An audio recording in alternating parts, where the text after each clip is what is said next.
All right, last but not least, a Gen AI based sentiment analysis. So in this video, I'm going to show you how you can customize this so that you're using sentiment analysis to look at end results for your contact center's calls. So we'll look at customer service example first.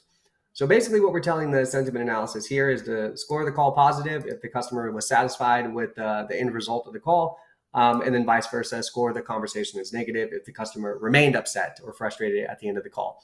All right, so let's look at an example of this in action. So this call is a perfect example. The customer called into Target because they were upset that their order was being delivered to the wrong address, right? So most of the call was negative. However, at the end of the call, if I scroll down here, you can see that the agent was able to help the customer. I really appreciate that. You're a lifesaver, right? So we go back and look at the sentiment scoring. You can see that the sentiment analysis picked up on that based on the prompt we use, right? It scored the call positive because at the end of the call, the agent was able to help the customer.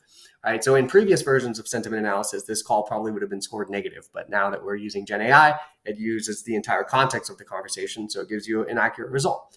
All right. So now let's look at a sales example.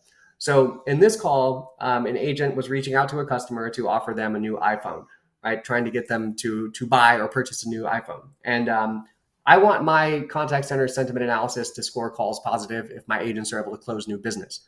Right. So that's what I did here in this prompt. So I adjusted it and said, score the conversation as positive when the agent's able to sell a new product, and then vice versa. If they can't close, negative call.